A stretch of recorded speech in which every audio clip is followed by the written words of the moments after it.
Saludos estudiantes, bienvenidos a la clase número 3 de Psicología de la Personalidad, la cual tendrá como contenidos el desarrollo de las aproximaciones clínicas, en donde se incluyen la teoría psicoanalítica clásica, en donde revisaremos la biografía de Freud, la perspectiva general y también la estructura del psiquismo.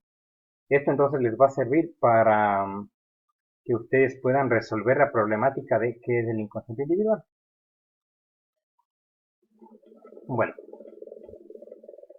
eh, si vamos entonces a la diapositiva con la que estamos trabajando,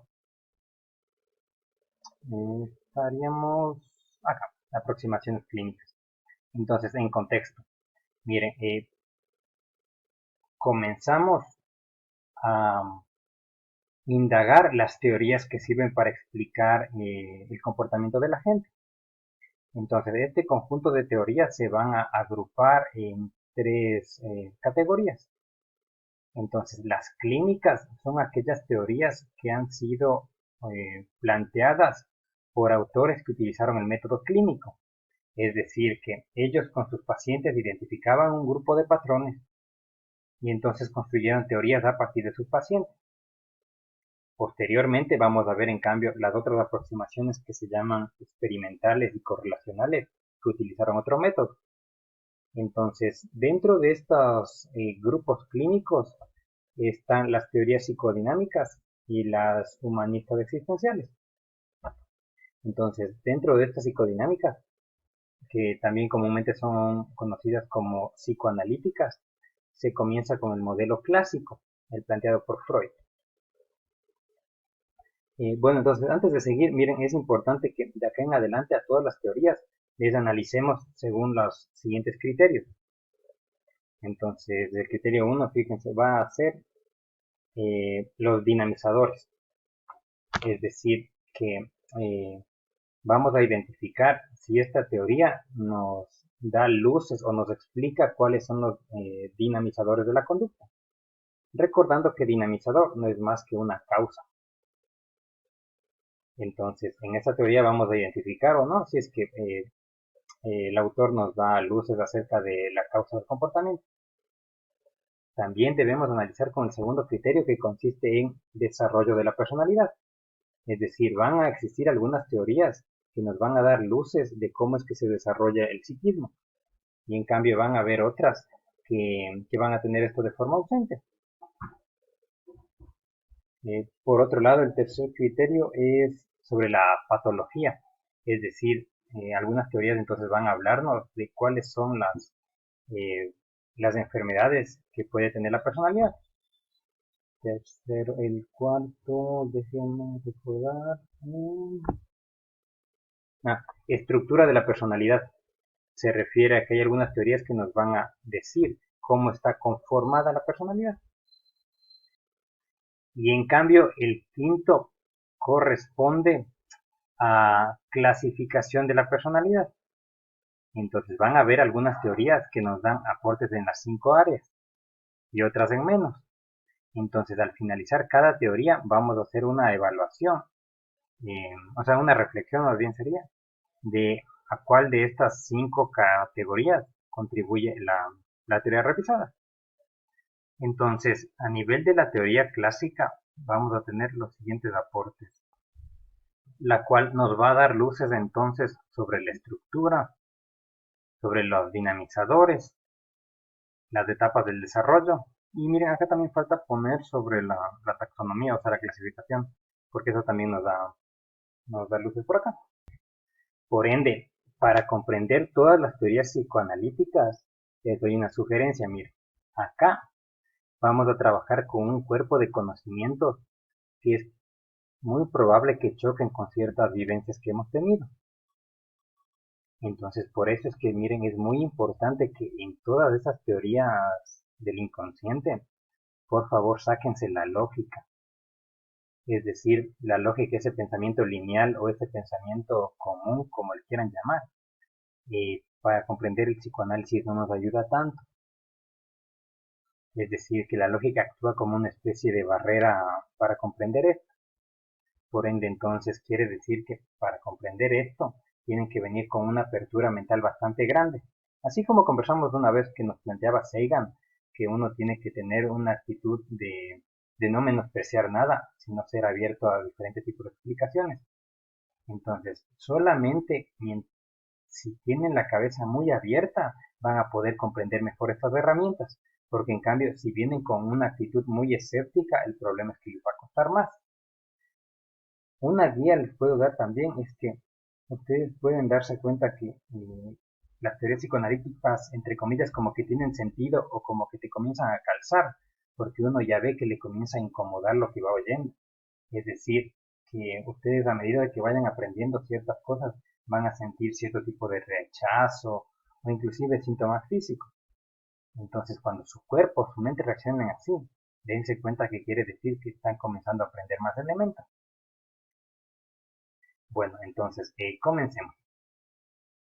Miren, Freud entonces nos plantea, eh, ¿saben qué? Es importante hacerles una lectura muy chiquitita de, de la biografía de Freud. Entonces, miren, dice que desde la antigüedad hasta nuestros días ha habido mucha gente que han buscado la panacea o una cura mágica.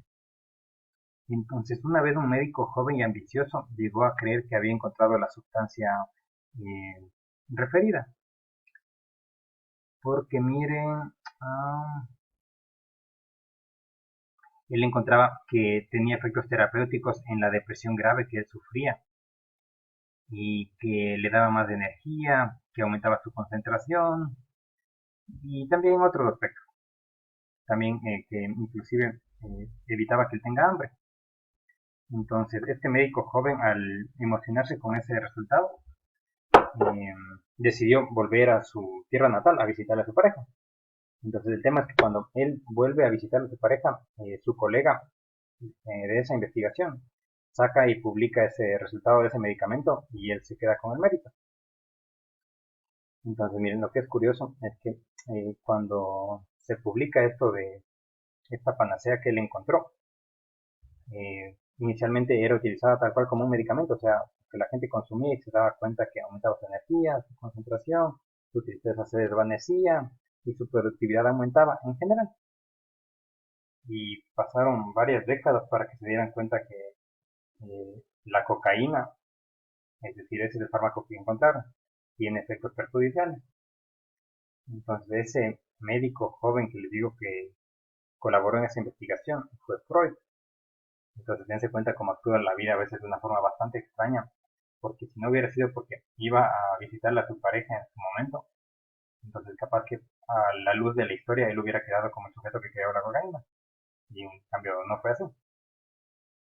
Entonces, miren, Freud desde joven era una persona que podríamos afirmar que quería tener mucha fama o tener un reconocimiento muy grande. Entonces, él utilizaba en sí mismo cocaína.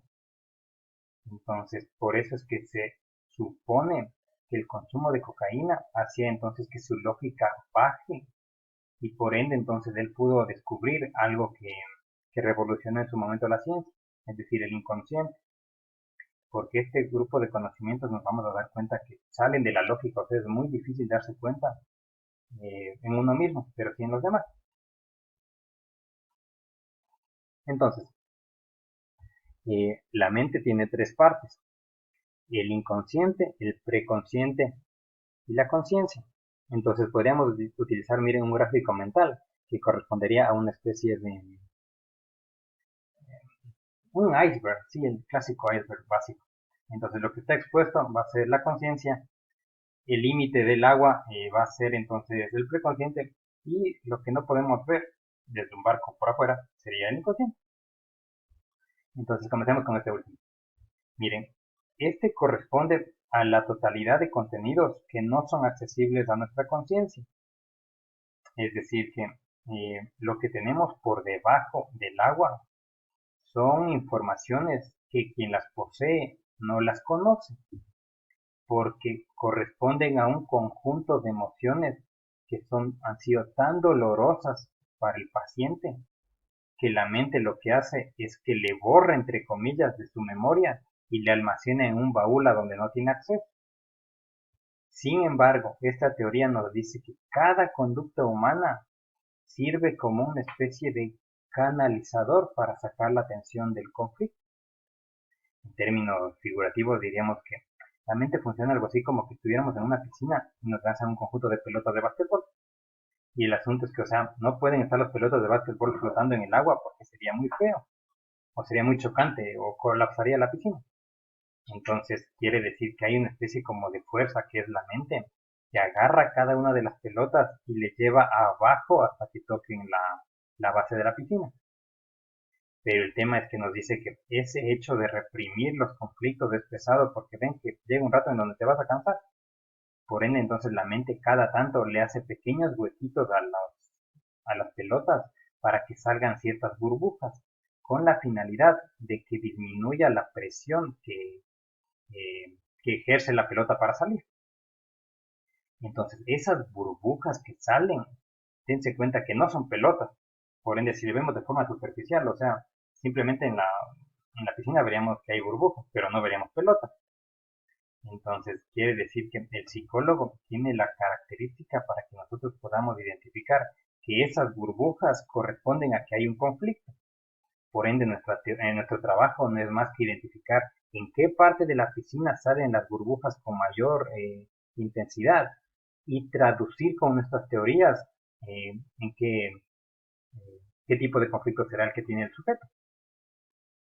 Entonces, también acá afirmamos, miren que toda conducta humana, absolutamente toda, desde que el ser humano se despierta hasta lo último que hace en su lecho de muerte, va a tener una causalidad inconsciente. Es decir, pónganse, pensemos en un paciente Juan, que él va y se viste de verde. Y si le preguntamos a él, Juan, ¿por qué te vistes de verde? Capaz que él nos da un montón de explicaciones desde la conciencia. Porque le gusta, porque es asociado a tal cosa, esperanza, un montón de cosas. Y por ahora no nos interesan tanto. Sino que estamos viendo que a más de las explicaciones que te da el paciente de su propia conducta, hay un grupo, y un grupo muy grande, de conflictos que están empujando que Juan haya elegido el verde. Pero enfatizamos, Juan, porque es su propio conflicto, no puede verlo, pero nosotros que estamos afuera lo vemos al toque. Es muy común que ahora se les venga cierto tipo de factores de incredulidad. Entonces, vamos a hacer cierto tipo de reflexiones para asegurarnos que estén rompiendo este tipo de barreras. Miren, o sea, con mucho respeto, si se ponen a analizar las parejas afectivas y o sexuales que han tenido o la gente que les ha traído para ese tipo de finalidad a lo largo de su vida, imaginen entonces que les ponen todos en una fila. Entonces, con mucho respeto y excluyendo a la última persona con quien hayan estado, con quien estén, si es que su situación es en pareja, dense cuenta que ya hablando muy en serio, hay un patrón muy, muy en común en esa fila.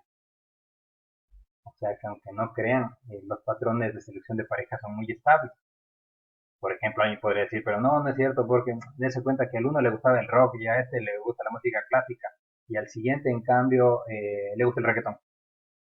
Pero si analizamos de forma objetiva, dense cuenta que le gusta la música, ese es el patrón en común. O imaginen, no, lo que pasa es que el uno, o sea, trabajaba en tal cosa, y el otro hacía tal cosa, y el otro en una vuelta distinta. Ah, pero los tres tenían liderazgo, así que no es gran diferencia. Ejemplo uno. Ejemplo 2. Dense cuenta que también podríamos nosotros recordar, si es que algún rato han estado en pareja, ven que el afecto se caracteriza por ser ambivalente.